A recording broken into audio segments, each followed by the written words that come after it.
Welcome back for another episode of Phone It In right here on Sobros Network. Mine's right, ass is tight as we tackle episode 62 for you today.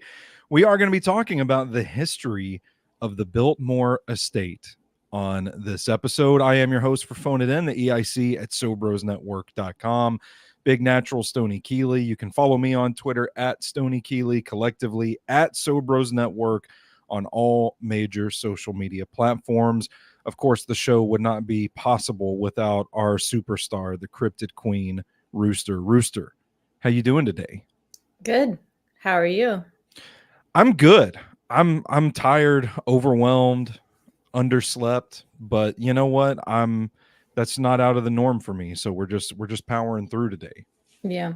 Yeah. So we've got the Biltmore for this episode as people continue to file in. I want to remind you guys, if you're watching live on YouTube, hop into the comments.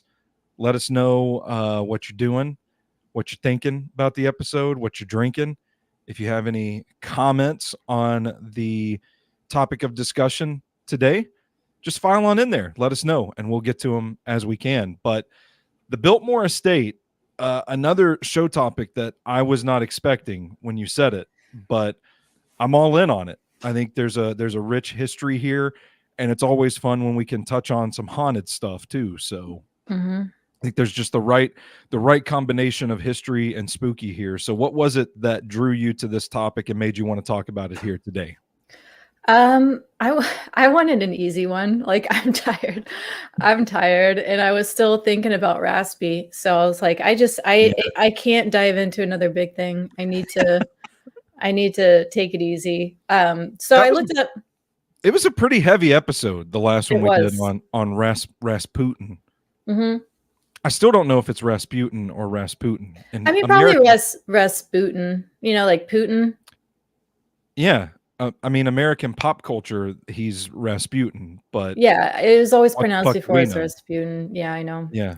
So I mean, it's a whole different alphabet even. So yeah. So I mean, that episode took its toll on you, and you wanted something that was sure a little easier to digest. So I just looked up haunted places. I thought maybe originally like the Whaley House, because I'd been there. It's in San Diego, and it's supposed to be very haunted, which is, I don't know why. So I looked up, I don't know, I looked at a list of like haunted places, and the Biltmore came up, and I was like, this would be a good one, because you grow up in Middle Tennessee, and you've probably taken a school trip to the Biltmore at least once. Yeah. I would not think of the Biltmore as a haunted place. And I think like we'll kind of get into why that might be the case later on in the show, but for it to be as old as it is, like I never, and I've been to it. I went 5 years ago actually and took the tour, went through the whole house and all the gardens and everything. It's like its own complex down there. You have to drive a little bit off the road just to even get to the place, and then they have a hotel on the premises. There's like miles of trails and beautiful scenery. I mean, it's a lovely place. Do they have like their own little town almost? Pretty much, yeah. That's what it seemed like. Okay.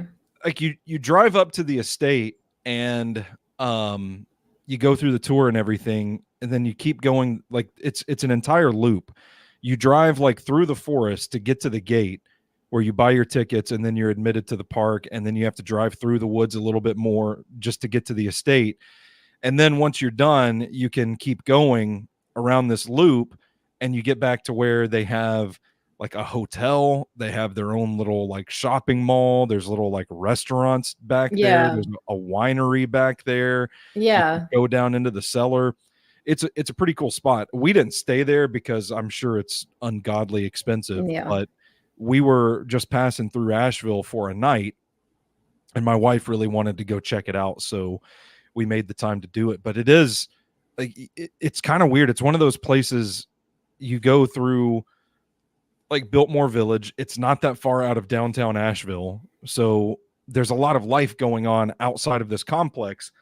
And then you drive through this forest and get to the estate, and it's the only thing out there. It just kind of feels like you've just like walked through a portal or something, and you're in just some random pocket of the universe where nothing else exists but the Biltmore. It's funny you say that, because I did see a Reddit comment when people were talking about like what are spooky things, and somebody, it was super, innocent, but they were just like, me and my friend snuck on to have a snowball fight during a snow day, and they never saw another person. It was like super empty, and I mean, it wasn't like creepy, but just the fact that like they never saw another person. Yeah. I mean, because like it does seem like its own little place. I read that they also go out and they'll change the flower. Like if flowers start to wilt, they will dig it up and put in new flowers overnight so that it all looks perfect all the time. It's just interesting. Yeah, that is crazy. Maybe, I mean, listen, maybe there is something like alien going on there. I don't know. There is a weird energy over the place. And I think I would describe it as, you do kind of feel like it's the only place on earth when you're there. Is that the only time you've been? It's the only time I've been. Yeah. Okay. I'd love to go back at Christmas time because they decorate it and it looks really pretty, but we haven't been able to make that happen yet. Though I will say, I did find out Chromeo is playing in Asheville in September, and my wife and I thought about making the drive out there to see Chromeo. So maybe we can go back to the Biltmore and I can look at things through a different lens after we have this conversation today. Was that your story one? What's that? Is that the band that you wrote the story about? Yes, I did write a short story about Chromeo. Yeah. It's up on SoBrosNetwork.com. I only went in middle school. That's the only time I've been on a school trip. So I don't remember much of anything at all. Let me just spit out my tooth real quick. Go ahead. So you haven't been back since you've been an adult? Yeah. Is it something you would like to do? Yeah, I think so. It's a cool house from everything I've seen. Well, I act like we can go do ghost hunting there, but I don't think they're going to let us come in and take our cameras. And it's a pretty tightly run ship, right? Yeah. You walk through the house, they've got everything roped off. You have an exact path that you're supposed to go through, and you don't stray too far from the guides. And it's they let you kind of hang out on the back deck, which it's not a deck. It's like a stone. I don't even know what the word for it is, but they let you hang out there for a little bit if you want to. And then once you get to the end of the tour, there's a little pavilion with a cafe and a coffee shop and gift shops and stuff like that you can kind of walk through and shop. And it's really cool. But once you get to that point, they're just like, yeah, whatever, just hang out. But when you're actually in the house, it does kind of feel like people keep tabs on you. Are the rooms blocked off? What do you mean? Like, can you go in the rooms, or do they have like the plexiglass in front of the doorways so you can't go in? I don't remember if it's just like velvet rope across the door, or if they do have the plexiglass. But when we went anyway, you could not go into the rooms. You could just, everybody took turns standing at the door. I mean, that is a tight ship. Yeah. And it is kind of creepy because, you're kind of, in a way, you're already in this place that feels like it's in its own bubble in the universe. But then when you go up to these rooms, it does feel so authentic that you do kind of feel like you're out of time a little bit. Like it almost feels like you are in the past in that moment. I love touring houses. I love it. I love old I do historic houses. Well, I mean, when we went to the Whaley house, they had the plexiglass. You couldn't go into the room. So it was just so weird to me because, I mean, I was a tour guide at Carton Plantation in Franklin. Yeah. And you can go in the rooms. It's not roped off. I think there's only one room that was roped off. I think it was like the dude's study. I don't even remember why it was roped off. But like, yeah. And it's not like I was fucking hurting people. It was like, no, you cannot hang out in that room. We have moved on, like it was pretty chill. So I don't know. That's weird. Yeah. Now I know our buddy Brandon, our resident film critic, Brandon Vick, went down to Savannah and took a couple of like haunted ghost tours down there. I remember reading that. And there was a room like they wouldn't let you go in because it was apparently so haunted that they basically couldn't guarantee your safety if you went into this room. And Brandon went up to it. And he did describe his experience either on the website or on a podcast that we did, but it was pretty crazy. I think he wrote about it. I remember reading it. Yeah, I thought so too, but I don't know if maybe that's the case, but they just don't tell people at the Biltmore. I don't know. I think sometimes if like the office room was the smallest room, so maybe it was just a thing of we don't want everybody crowding in there. Yeah, but I imagine it's like a lot of don't touch the furniture, maybe. Yeah. I mean, we don't want you wearing down the floorboards. Yeah, and you think about like how difficult it is to preserve that stuff to begin with. You don't want like little kids running in there grabbing the curtains and playing with the dolls and jumping on the bed and shit like that. Yeah. I get it. Kids are great though. Kid tours were actually the most respectful. Really? I'm surprised to hear that. They were always very good about keeping their little hands behind their back because the teachers probably prepped them a lot before showing up. You go through training for that. Yeah. So kids were always my favorite because they would be the ones who asked about the blood on the floor. Like they wanted the gruesome shit. Like other people are asking about furniture, but kids are like, want to know about the fucking limbs being sawed off and shit. Yeah. I loved kid tours. Nice. Yeah. Well, let's dive into our story today then. Why don't you give us a little introduction to the Biltmore for those watching that might not be all too familiar with it? All right. So the Biltmore Estate is a historic house, museum, and tourist attraction in Asheville, North Carolina. The main residence is a chateau-style mansion built for George Washington Vanderbilt II, which is what a fucking name. Fake name. Name. There's no way that's real. George Washington Vanderbilt II. It's so pretentious. Like I fucking hate that.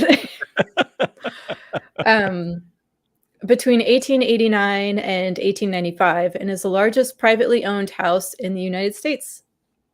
I had no idea. Yeah. I don't know. You might know a little bit more about how this type of stuff works, but I mean, at what point can you be like privately owned and be like a national historic site as well? Yeah. Okay. You can own a house and then go through I think once a house maybe hits a certain, if it has something a little special about it, or it's a certain age or something, you can like, I don't know, petition to have it marked as a landmark or something. I don't know. I feel like Carter would actually know more about that, but yeah. Well, let's go get him. Go dig him up right now. I don't think he's here. He's like, I'm bored when you record, so I just go shopping. Oh, well. Yeah. Fair enough. Okay, so still owned by George Vanderbilt's descendants, it remains one of the most prominent examples of Gilded Age mansions. Ooh.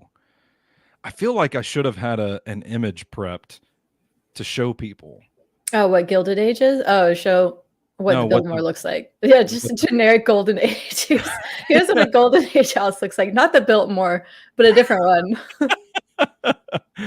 So yeah, I mean it is quite lovely. It looks very French. I mean it is definitely a chateau-esque house. Chateau-esque is a great way to describe it. Mm-hmm. So yeah, you keep going. I'm gonna actually get a photo up here that we can share with people. It kind of makes me think when I was going through this, it made me think a little bit. Did you see the last season of You, where the super rich people, they go out to their like, oh, well, stuff is going on and we're dying off, so we'll just go to our country house. And it's like just where rich people go to like lodge up, and it's super fancy. God, that was like a jump scare for me.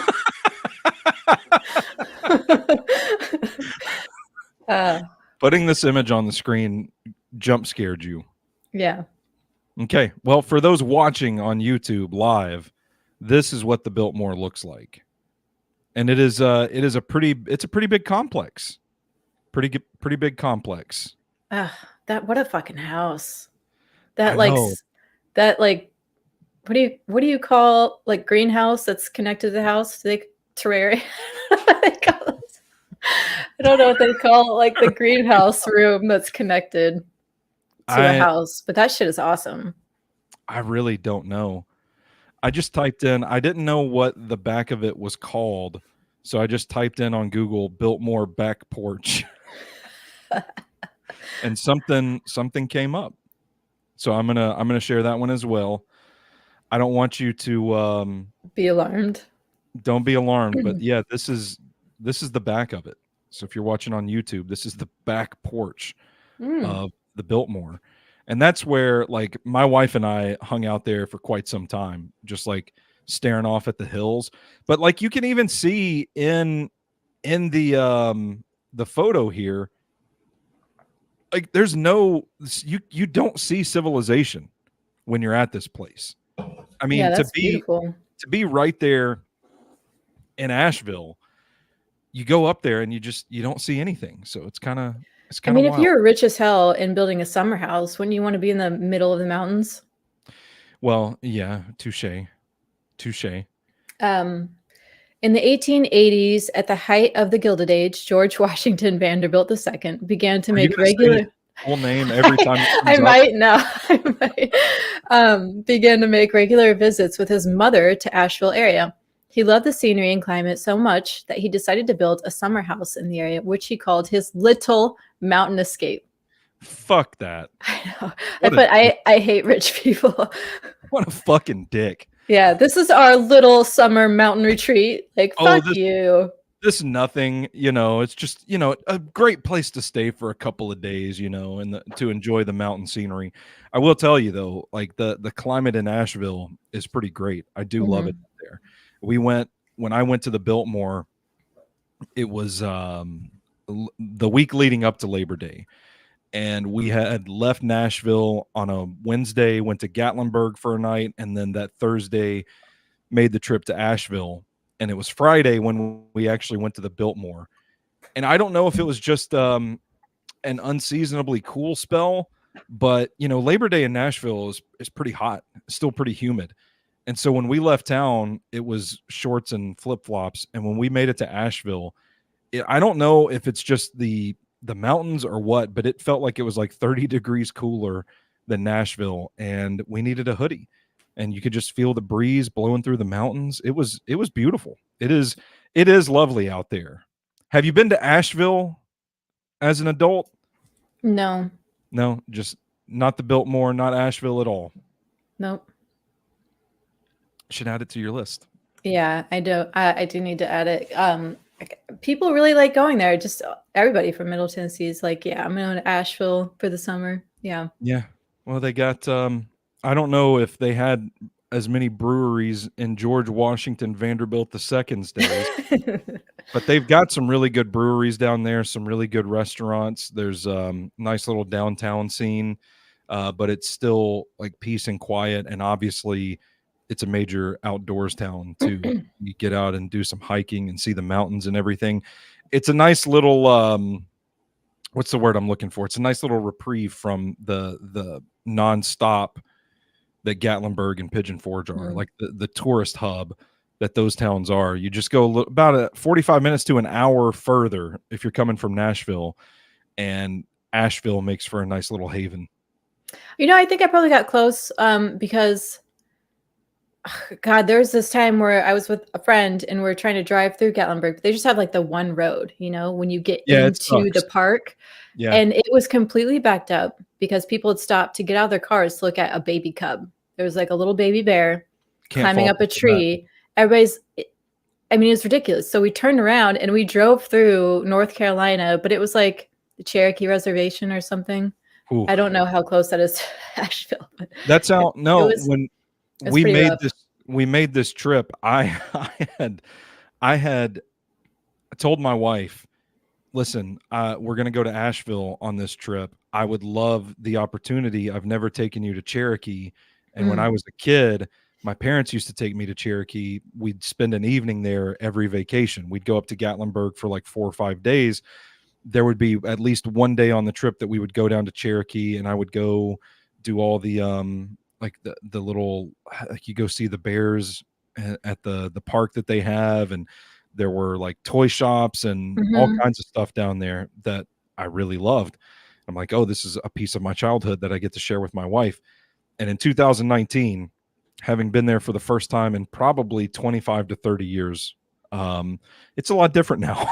It was it's sad. Back when I was a kid. It was kind of sad, a little desolate down there. It's not the tourist hub that it used to be, but I think it's the casino. Like from what listen, this is just me. Like I walk into the gas station and stand there and talk to the clerk for like 5 minutes about where I'm from and all that. And from what the clerk told me, it was like the casino came in and just kind of took over the entire town. So, but yeah. And then you leave Cherokee and you just head north for a little bit.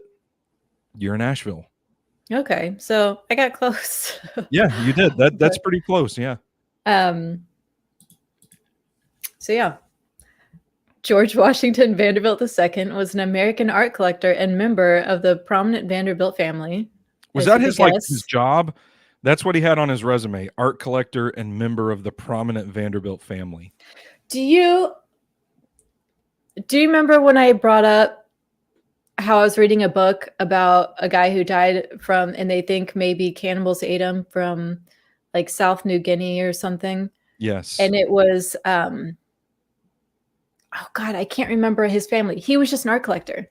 These fucking rich kids are just art collectors. That's their fucking job. Yeah, it's that. Which is still very true. Like what pisses me off is a lot of people in the art community are still just fucking rich people. Like, yeah. Like good luck getting into art as a profession. It's just fucking taken over by rich people who don't have an actual job. They're just like, I'll collect art. Yeah. Man. I hate rich people. I hate rich people. Okay. The Vanderbilt, they amassed their huge fortune through steamboats, railroads, and various business enterprises. Yeah, his family did. His family did. His family did. He didn't do shit. Yeah. I mean, I don't know, like his thing is like, I built this huge house in Asheville and I collect art and I'm a member of the Vanderbilt family. Yeah. Why does he get the Biltmore? Yeah. Why does he get the Biltmore? I don't know. His descendants are probably watching this show right now and they're making arrangements to come visit us. But I think we do have to be a little careful. I'm a little scared of the Biltmore Estate, their power. Do they have a lot of power? I'm a little nervous. I don't know, but something about this makes me uncomfortable a little bit. If we keep going, we'll probably see. Yeah. So it's very true though. Yeah. Rich people jobs. Yeah. Like I would love for people who are actually good at collecting art to collect art, but the rich people who are collecting art are just doing it because they're rich. Yeah, they're just buying people out. Yeah. They're like, I'm just going to go buy this cool shit. Yeah. I want to find the art collecting jobs on like LinkedIn. Where can I apply? You can't. You got to be born into it. Where can I apply to be a member of the Vanderbilt family? Right. Um, okay, house development. George Washington Vanderbilt II. I don't even have her in there. I'm just going to do it the whole time. Named his estate Biltmore, combining de Bilt, his ancestor's place of origin in the Netherlands, with moor, Anglo-Saxon for moor, and open rolling land. Hey, that's pretty cool. It makes so much sense that they're Dutch. Like, honestly, living in Grand Rapids where everything is Dutch, like I'm forming this dislike of Dutch people, which feels okay. We're live on the internet. Sure. I'm so sorry if you're Dutch, but am I? Vanderbilt eventually bought 125,000 acres of land comprising nearly 700 parcels, including over 50 farms and at least 5 cemeteries. 5 cemeteries, huh? Yeah, I underline that just because, you know, I think buying land with that kind of history is a little odd. Little bit. It was apparently an asked question if the Biltmore ever had slaves, but I mean, we're in the late 1800s, so no. But that the farms that they would have bought up at one point possibly had slaves. So I think just to go in with the ghost stuff, I don't know. That's what's going to get us kicked off the internet. That's what's going to get us killed by the Biltmore people when we talking about ghosts. Yeah, they don't like that. I know. Yeah. I know. I put it in the notes to say allegedly a lot when we get down to it. Yeah. All right. A portion of the estate was once the community of Shiloh. A spokesperson for the estate said in 2017 that archives show much of the land was in very poor condition, and many of the farmers and other landowners were glad to sell. But you know what? What's weird about that is how often do you put in notes, oh, they were happy to sell it? I just feel like that's a little fishy. Like something about that just feels a little suspicious. No. They love selling their land. They love it. That's what it's just a weird note to put in. It is. That's what made me perk up there a little bit. I'm like, it's a little, I don't know. I guess we're going to get censored, but just curious. Just as a note, if you're ever watching a documentary and it makes you feel a certain way, language is being used for a reason. Yeah. You know, you always have to watch out for certain bents. So anyway. Very well. I put boring ownership shit here because I didn't care. I started reading this. I was like, I do not care. George Washington Vanderbilt II opened his opulent estate on Christmas Eve of 1895 to family and friends from across the country who were encouraged to enjoy leisure and country pursuits. So this is like, I don't know, like I read, I can't remember the name of the author, but she writes, she wrote a really good Christmas mystery where like, I guess it was, I think it was set in England, but like they had this massive estate that they invited the entire family and all of their family friends out to spend the holidays together. And I have never done that, obviously, but I have always thought, man, it would be pretty sick to have somewhere big enough to house the entire family and all my friends to come spend like Christmas with me. And then we just have a gigantic Christmas feast. That sounds pretty cool, but I'm not an art collector. So I don't think I'll ever. Horrible. I will never get to realize that dream. Okay, so I just won't invite you. Just cross me off that list right now. No, that's fine. If it's a house large enough to have your own separate rooms and you're not on top of each other, yeah, that sounds very cool. But yeah, again, this made me think of You, the last season of You, where I thought you meant me. No, where they go the country and it's just so you're like, ugh, rich people. So the Gilded Age. There we go. The Gilded Age mansion reportedly cost $5 million, which is the equivalent to about $183 million today. Which I thought it would be more. I honestly thought it would be more. Absurd to spend that much money on a house. Yeah, your little summer retreat. Yeah, or just our little mountain retreat. Yeah, just to enjoy the mountains every once in a while. Stressed by congressional passage of income tax and the expensive maintenance of the estate, Vanderbilt initiated the sale of 87,000 acres to the federal government. After George Washington Vanderbilt II's unexpected death in 1914 of complications from an emergency appendectomy, his widow Edith completed the sale. Overwhelmed with running the large estate, Edith began consolidating her interests, selling Biltmore Estate Industries in 1917 and Biltmore Village in 1921. Oh, dang. So they don't even own Biltmore Village. We didn't get to go around Biltmore Village all that much. I don't think we did when I was in middle school. I don't remember that at all. If I'm not mistaken, there was a beautiful Yankee Candle there that I wanted to that doesn't surprise me at all. go into, but we couldn't figure out. It's by the time we got through, we spent probably, I think we spent close to 5 hours on the tour and just walking around the property, taking photos, getting lunch at the cafe, all that stuff. It was a pretty long day, and by the end of it, I'm like, fuck Yankee Candle. I just want to get to the hotel. I imagine the Biltmore Village being like an extended, larger version of like the Cracker Barrel gift store. Like that's the kind of vibe I think it brings. Yeah.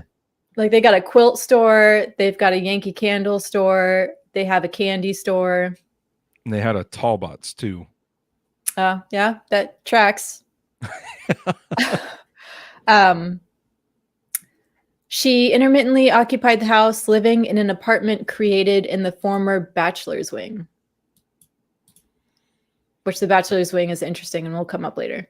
Okay. I was about to say, what's the bachelor's wing? That sounds cool. That sounds like my kind of place. In an attempt to bolster the estate's finances during the Great Depression, their only child, Cornelia, and her husband opened Biltmore to the public in 1913 at the request of the city of Asheville, which hoped to revitalize the area with tourism. That's crazy. It's been open to the public for, 94 years now? Yeah. I don't think continuously. Oh. I mean, this... Go ahead. Sorry, I didn't mean to cut you off. No, go ahead. This strikes me as something that would open in like the 70s or 80s or something like that. It's like, oh, this is a historical site kind of deal. But in 1930, I don't know. Who's paying to go to the Biltmore in 1930? Yeah, it is kind of weird. Like I think the Carton Plantation was owned by other people who just like lived in the house and did their own thing, and like eventually the Nashville or the Franklin Historical Trust Society, whatever, bought it to turn it into a historic site. But so it is kind of interesting. I mean, and it seemed to fall apart so quickly. Like the wife was like, I don't want all this shit. Like sell it off. 87,000 acres. Yeah. It's a lot of land. Well, and apparently their child inherited the house, but it wasn't even like the good part of their inheritance. Like that's how fucking rich they were, is like getting the house wasn't even like the peak inheritance. That's like the thing there that all the cousins and relatives are sitting around and they're like, oh, like I'm the one that got the house. I got the Biltmore. Shit. Right. Yeah. By 1956, yeah, I think it was its own thing during World War II. Like they used it to hide stuff, or like they took stuff out of there because they were scared it would be a target in World War. Like who gives a shit? Come on. Rich people. Who's like, you know what? We're coming for the Biltmore. Rich people are looking at that thing like, oh my gosh. First, of course, Pearl Harbor. Second, the Biltmore in Asheville, North Carolina. They're coming for us. They are coming for us. By 1956, the Biltmore House ceased to be a family residence and was operated as a historic house museum. So it's by the 50s that nobody was even living in it anymore. So the estate was designated National Historic Landmark in 1963 and remains a major tourist attraction in Western North Carolina with around 1.4 million visitors each year. People love it. I mean, it was crowded as hell when we went. I mean, it's beautiful weather, all that. But I mean, we got there early. I think we were one of the first groups to actually go in for the tour. because we wanted to get in and out was our mission. We're going to get in and out, and we're going to get down to Savannah by nightfall. And then we ended up spending 5 fucking hours there just roaming the premises. But yeah, it is like shoulder to shoulder. When we went in, it wasn't too crowded, but then by the time we finished the tour and came outside, there were just people crawling all over the place. I remember it being extremely crowded. Yeah. And I don't know, like, it's a really cool place. I like it. I'd love to go back one day. They're probably not they're gonna have our faces on a poster at the gate from now on, but I would love to go back someday. But there is still a part of me that's like, it's just like a giant mansion. I don't know if it's maybe because there's just not a lot to do in that part of North Carolina, or maybe it's I don't know. I don't know what it is, but there was. Well, I guess. Like, why are so many people here all the damn time? Honestly, it's fucking weird. We had a lot of international tourists at the Carton Plantation, and I'm sitting there thinking, like, you're coming over here from Germany? Why the fuck do you care about Franklin, Tennessee, and the Carton Plantation? Like, it's fucking weird. I don't know. I don't know why people are like, we'll go visit this old house in bumfuck nowhere, Tennessee. Although Franklin's bigger now, but well, I'm curious though, because I mean, like, I don't know, some of these institutions, these attractions can like pay to be on the websites and the guides and all that. So I wonder if it's just something about, oh, you're in the Smoky Mountains. Well, guess what? Within an hour, you can go drive to the Biltmore. Or I'm sure it's a lot of that.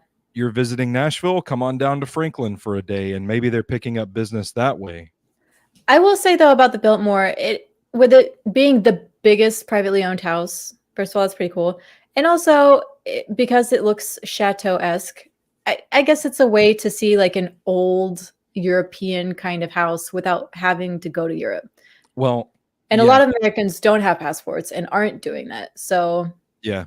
And I will also say that they really leaned into the Downton Abbey aspect of it. I mean, there was Downton Abbey stuff all over the place. That's and weird.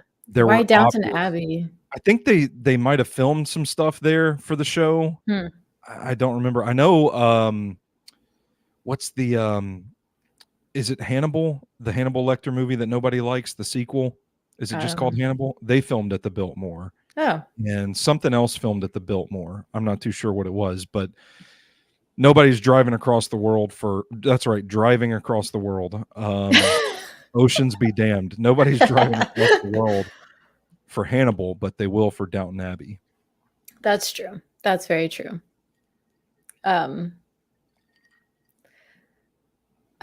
It just makes me think about how in Scotland we were literally next to the most dumb fucking scene from Outlander, and I didn't even know why. Like, we had to walk this way because like our hotel was in this side street, and we had to walk, and there's always people standing there taking pictures. I'm like, why the fuck are people standing next to this grate taking pictures like every day? What is this? And then eventually we look and it has a sign that like, this was where Jamie's shop was in Outlander or whatever. And I was like, are you fucking kidding me? Like, anyway, yeah, people get weird about that shit. They're like, I have to go where this was filmed. Yeah, we have to experience it. We have to be there. So the interior of the house, Biltmore has 4 acres of floor space, which is crazy. That's 250 rooms in the house, including 35 bathrooms, which is not, I mean, I guess because it's an older house, but you'd expect more bathrooms. The bathrooms, it says 43. Oh. 30. Oh, I'm okay. 35 bedrooms. Okay. I misread that. No, that makes sense. Typically, when houses get to a point where they have that many bedrooms, you're going to have way more bathrooms than bedrooms. Yeah, 35 bedrooms. I don't think I could fill that with friends and family. No. 43 bathrooms. That's the one anecdote I remember. I remember them pointing out to us stupid little kids, can you guess what the bathroom is? Because it has like a different style floor and you could see the little lip of the floor under the door. That's the one thing I remember about my tour from the Biltmore Estate, is how to tell a bathroom in an old house. How about that? I also think about the plumbing with 43 bathrooms. Hope it holds up. Where is that going, by the way, back then? Do they have like city plumbing? I can't imagine they do. Do they have? I don't know. It's going into the river out back. Ugh. Just 65 fireplaces, which is dope. that sounds dangerous. I'm sure it's fine. 3 kitchens and 19th century novelties such as an electric Otis elevator. I wish they would have let us on that thing.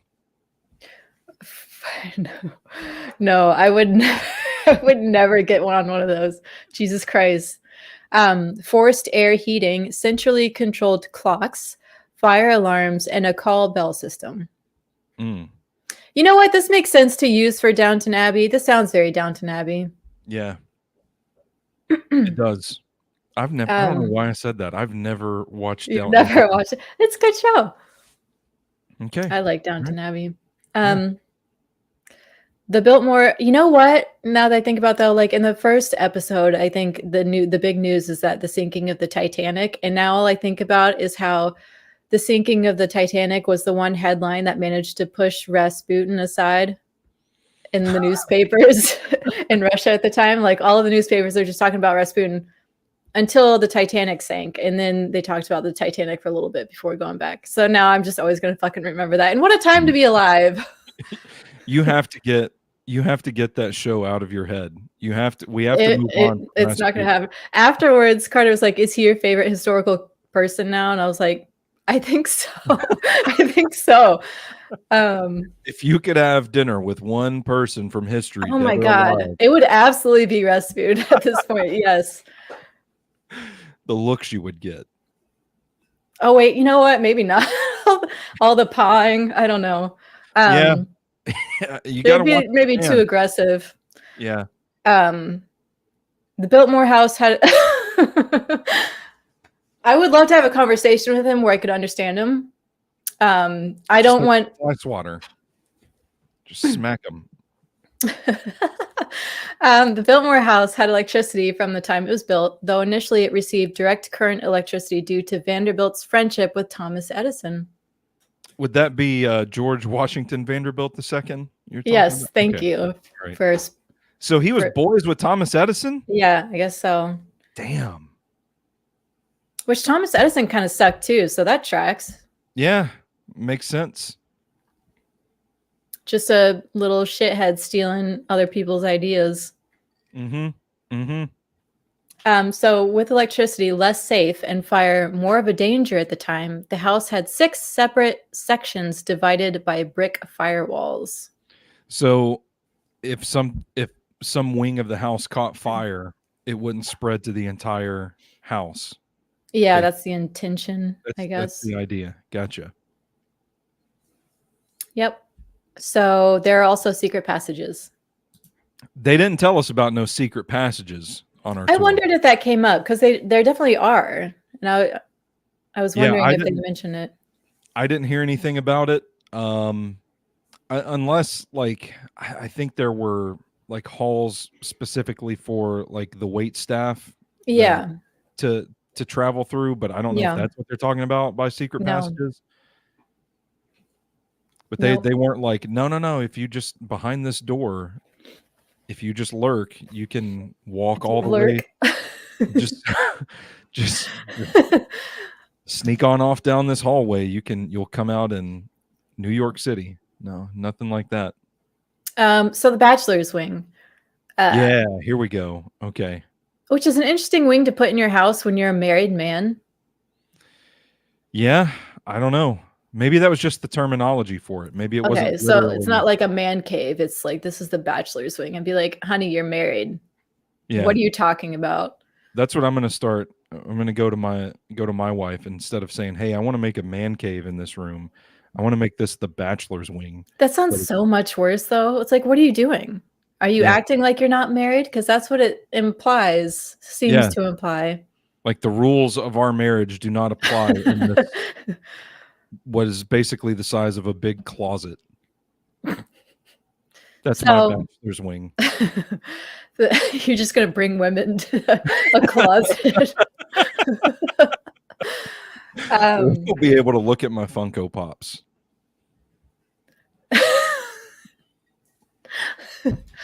The billiard room is decorated with an ornamental plaster ceiling and rich oak paneling, and was equipped with both a custom-made pool table and a. I don't know what that is. I don't know why I put this. I just did not edit myself here. A table without pockets. How do you play pool on a table without pockets? I don't know. Maybe it's used for a different kind of game. Yeah. Karam. The room was mainly frequented by men, but ladies were welcome to enter as well. Doesn't sound like a bachelor's wing then. I don't like the way that sounds though. They're welcome to enter, you know, maybe. Yeah. Like that's such a weird way to put it. Uh-oh, you froze on me. And we are live on the air for this one. Odd. Maybe I'm losing it. Nope, I hear your voice. Can you hear me? Are you back? Yeah, your camera blinked out for me for a second. Really? Mm-hmm. Oh, shit. Maybe it was on my end then. Before, it definitely was my camera. So that's weird. Well, we'll figure it out. We're back now. Did you hear what I said? The last I heard, yeah, it was lost. I didn't hear anything. Secret door panels on either side of the fireplace led to the private quarters of the bachelor's wing, where female guests and staff members were not allowed. Ooh. Yeah. That's kind of weird. Yeah. Imagine like going into the pool hall and you like push a portrait on the wall and a door opens and it's just a bed. Yeah, it's like, why do you have this room that I'm not allowed to go in? Yeah, exactly. I don't like rich people. Rich people scare me. I'm gonna be very honest. Rich people scare the shit out of me. Yeah, that's that makes me a little uneasy. What are these rooms for? The wing includes the smoking room, which was fashionable for country houses, and the gun room, which held mounted trophies and displayed what's his name? George Washington Vanderbilt II's gun collection. Can you just fire guns off in the room? Can we just go in there after a few beers and just start shooting shit off the wall? We're just murdering people in this room. It's the bachelor's wing. Yeah. Mm-hmm. I don't know. So what are your initial thoughts on a private room? On a private room? What do you mean? Like, what do you think is going on? I don't know, because let's start going through the activities. Like that's how it seems this entire estate was laid out. It's like, okay, we've got a billiard room, we've got a smoking room, we've got a gun room. You know, like they've got a parlor somewhere where they've got, you know, they've got their booze set up. They've got a bar somewhere in the house. You're running out of stuff to theme the rooms after. So what is the room that's just behind the portrait in the bachelor's wing? I don't know. What activities are there? I think it's, I don't know. I don't want to say anything that's going to get me executed by the Biltmore family. But if only dudes were allowed, they wanted to be out of sight. Well, it says it's private quarters, which means like a bedroom. Yeah, that's, you know, the female guests and staff members are not allowed because the staff members see some stuff. I think it's gay. I think it's gay. That's what I'm insinuating. Yeah, exactly. I think it's gay. Yeah. Mm-hmm. But it's, you know, like Eyes Wide Shut. I still haven't seen that movie. I got to add it to my list so I can get these references. But if you're invited to the bachelor's wing, you have to wear a mask concealing your identity. And if the vibes are right, we're just going to go in this. We're going to dip into this room right here. Okay. Yeah, something like that. We don't have to go anywhere where the staff or anybody else will see us. You know, you think about it, like you start vibing in the bachelor's wing, but you're in bedroom 35. You can't, like, you got to walk across the whole house. Everybody's going to see you. It's going to be a big thing. So let's put some bedrooms in here. in case we want to get to bumping uglies. Yeah, I think it's definitely that vibe. I'm with you. Yep. Yeah. Rest in peace to us, by the way. Yeah. I mean, who's not coming for us these days? Touche.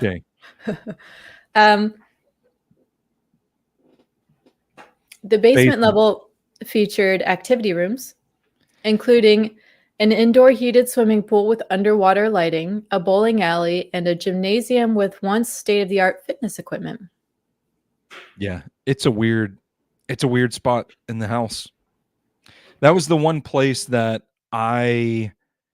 we walked down to, and walking through the pool room, I just kind of felt like this is kind of surreal. This is kind of bizarre. I don't remember it all. I don't know if we even went down there, but I don't remember it. They have a pool in their basement, basically. It's just bizarre. Yeah, when it comes up, the basement is very creepy to a lot of people. Like, this is the creepy place. Yeah. The service hub of the house is also found in the largest basement in the country. It holds the main kitchen, pastry kitchen, rotisserie kitchen, walk-in refrigerators that provided an early form of mechanical refrigeration, the servants' dining hall, laundry rooms, and additional bedrooms for staff. That's very Downton Abbey, which I think it's kind of based off of an old show called Upstairs, Downstairs. Yeah. Mm-hmm. Which is, you got your rich people living upstairs and your servants living downstairs. Yep. It's like Gosford Park too. Yep. Fantastic film. Yeah. Let's get to the stuff that's going to get us kicked off the internet. Okay. So, Reddit haunting / dark history. Here we go. The creepy stuff. Allegedly. Okay. Allegedly, they're tunnels. So allegedly, apparently they were going to build a subway system, but abandoned the project. So now there are just a bunch of tunnels under downtown, and one access point is in the Masonic Temple. I didn't get to follow them under the hospital, but word was there were some that led to Biltmore House / estate. The secret room in the bachelor's wing immediately made me think of a secret society, plus gay stuff. Yeah, that's why, like, the vibe. I mean, if you're doing a secret society, you're fucking everybody. I mean, that's not even gay at that point. You're just... Yeah, it's taking on all comers. Yeah. All the rich, powerful dudes. Yep. No, that's right. That's phrasing is good. The phrasing is good. All the rich, powerful dudes were doing it. If you were rich and you're just bored, you don't have a real job. Yeah. Your job is spending your own money. Like, that's not a job. Your resume says member of blank family. Yep. What's your job? Oh, no, I'm a Vanderbilt. So if you're that kind of rich, you're bored. So what are you doing? You're fucking with people's lives. You're doing weird shit. Yeah. You're doing scary shit. I don't like that shit. There's nothing else to do, and you're an enormous... Yeah, you have an enormous amount of power. You can do whatever you want. Yeah. That fucks people up. It does. Yeah. And that's why they are the scariest people alive. I mean, tunnels underground leading from downtown Asheville to the Biltmore. Well, and I think this person worked in the hospital.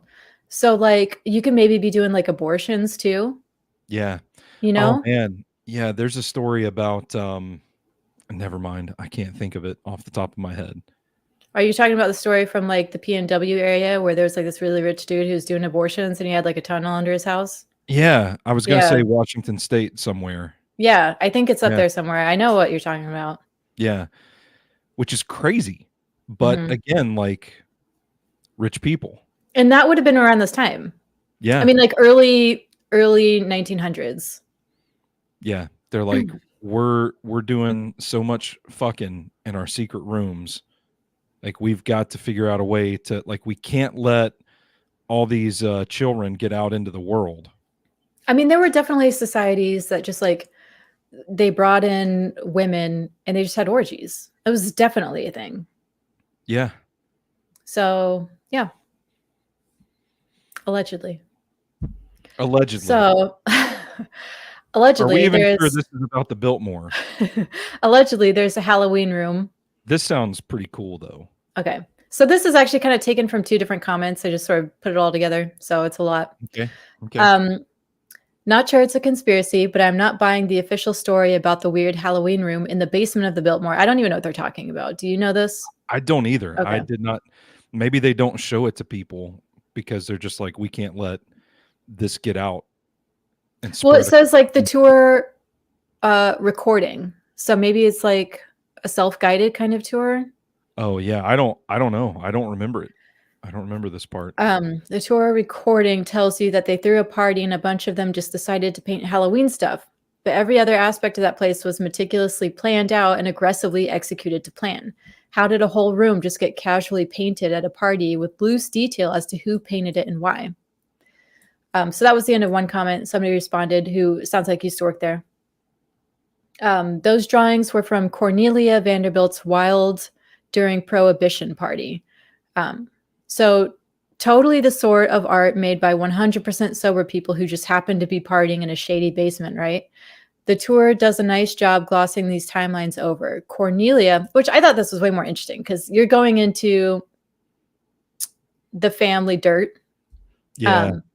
Cornelia was always like that by all reports. She was so absorbed in her own life and consequently such a bad mother. Her own youngest son, William Cecil, would not permit any pictures of her to be displayed in the house, except for the single one of her as a child that sits on the piano, which I believe had to do with his grandmother, Edith, loving the photo. Which I'm going to say right now, if Cornelia gets this much of a bad rap, did the dads get this much of a bad rap? Because how is what she's doing any worse than what like fathers of the time are doing?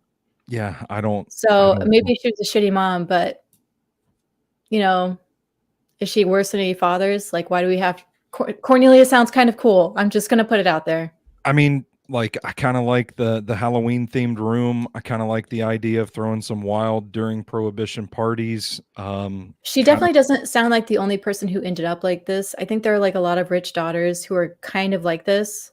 Yeah. And you have all this power and wealth, so you get to do a lot of what you want to do, but you're still also expected to be a mother and a wife. Yeah.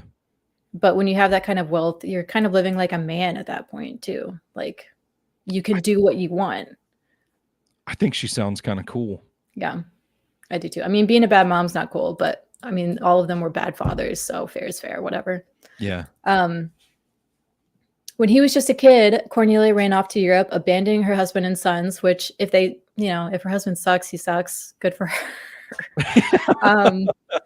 Contributing to the disrepair and abandonment the property suffered before her son, Mr. Cecil Sr., made it a place of tourists. So the house started falling apart because she wasn't there. Like she's spending money. She doesn't give a shit about the house.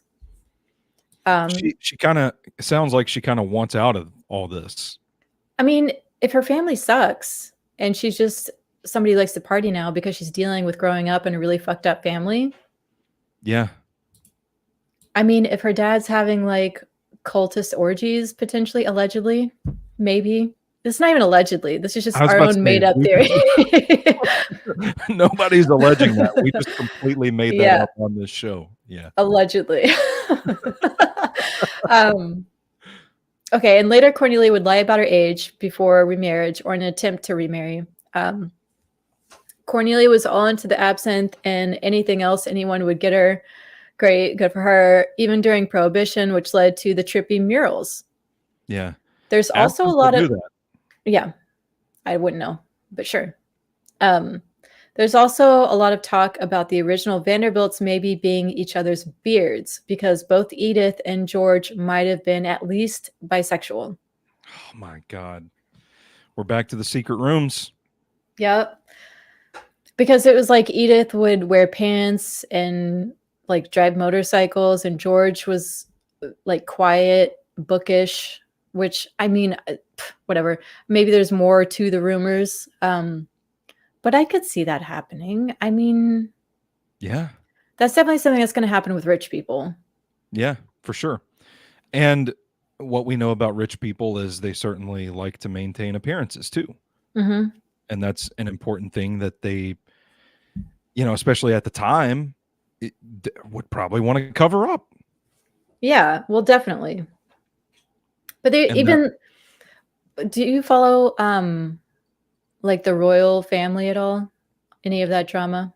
no, Okay. Well, it's like the no offense to the royal family, but no. person that like Prince William is seeing is married to a gay guy, like a rich gay guy, and I don't know. Like people still do it. It's like they're still doing it. Okay. So allegedly, just have everybody come after us.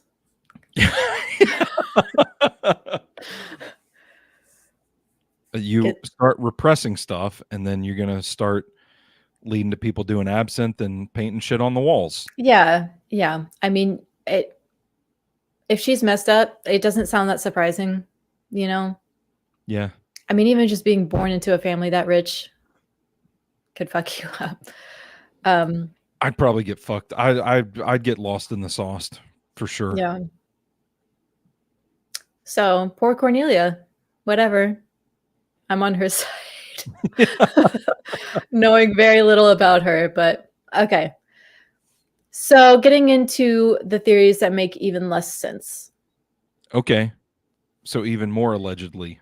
Not like our level of nonsense, not even alleged. Like Okay. Gotcha. people just pulling shit out of their ass. Okay. A gas room. What do you mean a gas room? I have heard this is from Reddit comments that I've just looked through. I have heard that one of the Vanderbilts gassed a whole room of folks to death at the Biltmore house. Golly. Which what a fucking rumor. Like, oh, you just have your own private fucking gas chamber down there. I don't even know what to say to that. Well, and everybody's like so creeped out by the basement, you know. So this is like a theory. According to legend, Vanderbilt's was a one-time mass murder kind of thing instead of repeated acts. So maybe related comments. In Asheville, there is an old military test site where they used to test hallucinogenic gas bombs. So it was like maybe they tested it out and they accidentally killed a bunch of people. If it's hallucinogenic, though, could it have been like one of these crazy parties that they're like, hey, if this fucks you up, like, let's just spray the whole room in it. Or maybe a cult thing. Maybe a cult thing. Yeah. God. There's a great short story idea. Yes, I was just thinking that. You know what? Actually, it makes me think of that last, the fucking guy who does all of those like really good scary shows on Netflix. Oh, the guy that did like the Poe show and the Poe show. The Poe show is the one I'm talking about. Whatever that was called. Yeah, there's that one. The House of Usher. Mm-hmm. There was the one kid that had like an orgy. Yeah, and then like the sprinkler system or whatever, they all burn in acid. It makes me think of that. It's the Mask of the Red Death episode. Yeah. It makes me think of that. What if that's exactly what was going on? They had gotten a hold of Poe's work and they were like, oh, no. Let's do this. God, that sounds like a fun time though. Getting gassed. Like, what a way to go. What a way to go. Yeah, I mean, I guess I can't argue with that. If it was quick, you know. What were you going to say? What were you going to say? I don't know that I'd want acid like slowly hitting my The acid skin. one seems worse. Hallucinogen, maybe. Hallucinogenic gas that just it makes my brain explode might be okay. I mean, what kind of shit would you see? And then you just, I mean, is it a case where like you suffocate, the gas gets in your lungs, or you just like, hopefully, if you just like go to sleep, like you just pass out and don't wake up again, I mean, there are worse ways to go. What are we talking you have about? a really hard job. You just ways to die at a fucking cult orgy. That's yeah. That's fun. See, this is what I needed. I need this kind of episode. Okay. Hauntings. A lot of ex-employees with haunted stories on Reddit. Apparently, the official tours will shut down any haunted stories really fast. They just want to do a house tour. So nothing in particular stood out, but everyone hates the basement and the pool room. Which is weird because it's part of why I said at the top of the show, like, I never thought of the Biltmore as a highly haunted place, but No, I like, didn't either. everywhere that I go and take tours of old buildings and old houses and stuff like that, that's part of the fun of the tours, like when they get to the ghost stories. Mhm. And I did like a haunted tour at the Hermitage a Mhm. couple of Halloweens ago. That was pretty fun. Like nothing too, they're not getting into like, oh, there's a poltergeist here that's gonna rip your fucking throat out if you go into this room. It's just like harmless stuff, like, oh, there are nights that when the moonlight hits the lawn just right, you might see the silhouette of a man carrying a lantern, like that kind of deal. Mhm. I don't understand why, like, the Biltmore doesn't even want to go for that. But No, like, I know. you go through this tour and there's never a mention of any sightings or hauntings or anything like that. And I think that's part of the reason that people like myself don't really associate it with the haunted aspect of old buildings and stuff like that, is because it's almost like it's programmed. Like they don't even entertain the questions. They Yeah. discourage the questions. Yeah. Like they're trying to control the narrative. Yeah. Well, and like a lot of places will do Halloween tours. I don't even think they do that. Yeah. No, no. But there is, I mean, like I said about the pool room, there's some weird energy in that place. And Yeah. I just chalked it up to, okay, this is kind of weird. There's like a giant indoor pool in the basement. Like we walk downstairs and it's like the walls and the ceiling, like everything's just tile and white, and just it Mhm. feels so like so out of place. I mean, it kind of feels like something from like a Clockwork Orange or something like that. Mhm. And I just kind of chalked the energy up to, this is a really unusual thing to see and experience, but I don't know, maybe I was feeling something more, allegedly. I think that's what a lot of there were some people who said, "No, it's just like a big room with no windows, so you feel weird about it." Yeah. Like, I think other people chalked up to what you did, but there are some stories here. I took a couple. It's nothing crazy, but like so I worked there for a while, and the worst place to be stationed was in the pool gym area, especially at night. I can't explain it, but there's just a feeling of unease down there. The employee bathroom is down there by the stairs, and I hated having to use it because it was so isolated and scary. Just go out back and shit in the yard. Yeah. House is definitely haunted. The grounds are also definitely haunted. My personal experience has been with an old barn on the west side. There are lots of old barns over there, but one barn in particular, we used it to keep sows and raise piglets till they went out into the pasture. I spent a lot of late nights and early mornings there, and a lot of the time I worked alone. I saw lights turn themselves on and off, doors open and close, animal disturbances. It was frequent. See, that's pretty tame. Like, why? Yeah, I don't know. Like, why wouldn't you include that? Add that air of mystery to the tour. You know that it there is. are some people there that are super into that kind of stuff. I mean, you're just gonna bring more tourists. Why is it gonna be weird? Exactly.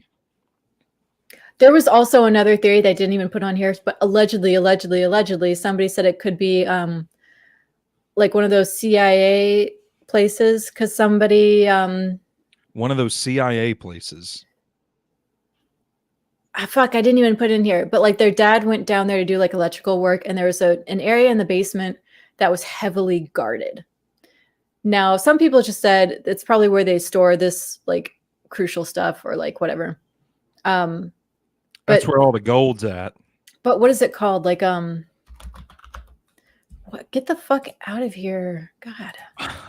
I don't know what you're talking about. I Like don't a bank like vault? a CIA black site. Oh, That's what I'm talking okay. about. Oh shit. The So the Biltmore? CIA controls black sites used by the US. Well, they were saying like it gets a lot of tourists, so there's always high traffic. So things would be like it's sort of like hiding in Hiding in public. plain sight. Yeah. Hiding in Yeah. plain sight. Um, but also like a really secure area and maybe underground tunnels. But Yeah, that's I didn't even put it in here because I was like, that's crazy, but whatever, we're here. We're definitely getting murdered by the Vanderbilts. So allegedly, it's just a crazy person on Reddit. Yeah. Hopefully they at least let us go to the orgy and get gassed. Yeah, that's how I would prefer to go out if they come and take us. Somebody else said, worked there for years, was frequently one of the last people there at 3 a.m. in the winter. It's haunted as hell, but we were specifically told we were not allowed to say it was haunted if anyone asked. If you asked nicely into the air when your hands are full, the elevator would frequently open up for you, generally open when pressed. So, like, usually you just have to kind of open. cool. Yeah. That's pretty nice, actually. That is nice. You can always hear boot steps walking around, voices and things slamming. Being one of the last people there had a huge perk that I could blast music to ignore it. It doesn't work for me. There was once a security guard that got fired for bringing a machete into work to defend himself from ghosts during the night shift, which is crazy. I still don't really know how much that would have helped. Yep. As for the pool, I was always told a little boy died in there, but I can't actually confirm anything since it was just employees sharing. I love the energy. I respect the man that brought a machete into work. To kill ghosts. Yeah, I would imagine he was not employed there for very long after that. The more tame stuff is that Edith would walk around saying George Washington Vanderbilt II's name, like calling for him. Oh shit, have we said his name too many times on this podcast? Man. Now we're calling to him. Yeah. That's fine. He's just, if he's going to be gay and read books, that's totally fine. That's the kind of ghost that I want. Like, that's an ideal ghost. Fair enough. Yeah. The blasting music to drown it out would not work for me. It would make me like, it would make me like hypersensitive. And then I want to be able to hear the noises. Like I would want it in that situation. If I were in it, I would want to hear the noises, because if you're just blasting music and you don't hear something coming and then it just like pops up behind your back. No, fuck that. No, I'm the opposite. I would blast me. I hate when I'm alone in the house because I don't like not being able to hear something else. I feel like it gets too quiet and then I hear everything and I'm freaking out about everything. But if I'm listening to music, I mean, it's like, putting your feet under a blanket. Is it really going to stop the demon from grabbing your feet? No, but it makes you feel better. Yeah. It makes me more paranoid. I turn on the music when I'm home alone and I'm just like, I catch myself like, ugh, just sitting in my office. I feel like you are closer on the spectrum to bringing a machete to work. Like, I would rather ignore it and be like, I'm just being ridiculous. And you're like, I need to hear it. I need to see if something's coming for me. Like, what are you going to do? I don't think I would not bring the machete to work, because my thinking would be like, if it is something that wants to make physical contact and I'm threatening it, it's just going to take the machete out of my hand and stab me with it. Yeah, that's smart. I don't want to be stabbed with a machete. That's smart. So what I'm going to do is just hope that I can reason with it and just be like, hey man, I'm just trying to work. I'm just trying to make my paycheck. Like, you can do whatever you want to. I'm not going to stop you, but like, can you just like spare me so I can, keep on living my life? Can you please open the elevator door for me? Or I'll just be like, hey, listen, like if you've got some kind of quota, if you've got some sort of, like maybe you've just got revenge on the heart and you've got a body count you've got to get to, can you just send me to the secret room where they're partying up there, and I'll just hang out there for a little bit and then you can gas me, just you're not going to like fist fight a ghost. So you have to acknowledge that battle is lost before it's even begun. And you just got to hope that you can appeal to them. Yeah. I'd offer to help them do stuff. Be like, oh, you're trying to get revenge on, how can I help you kill somebody? Like, oh, you've got to, you got to knock over these paint cans. Okay, cool. Yeah, I'll do it. I'll push over this fucking bookshelf, whatever it takes, like, to keep my life. I'll keep your secrets, Yeah. We're cool. And then they just push me off the chateau. No, I don't think I would try and talk to it that much. No, you would run?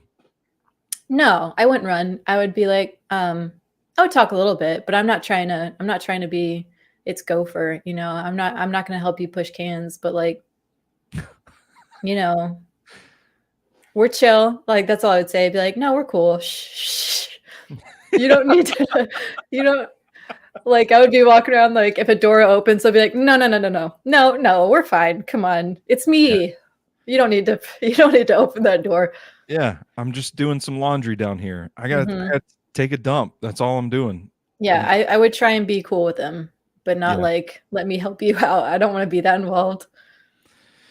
Yeah. I'm just saying, you know, I would do whatever it took to reason. I would maybe put on music that they like. Yeah. If I'm blasting music at night, I'd maybe try and get some like 20s music in there. Yeah, and then dance a little bit, maybe. Yeah. Yeah. Like let me die in your hallucinogenic orgy.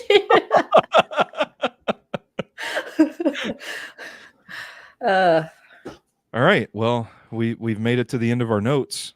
The stream is still going. I know. So they haven't gotten to us yet. No. We'll see still alive. We're still alive for now. We'll see. We'll see how long that lasts. We've maybe pissed off Russia, Dutch people,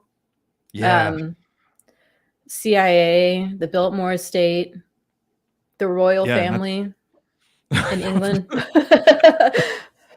Yeah, everybody's catching strays today. Rich people in general. I mean, that's the worst kind of people to piss off. Yeah. I mean, you're not even going back to previous episodes either. Like the people that settled Gatlinburg probably have something to say about us. I'm not worried about them. You know, just talking about what we hear. That's all. Yeah. That's all we're doing. Yep.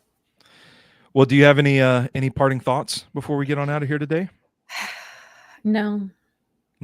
Yeah, I don't either.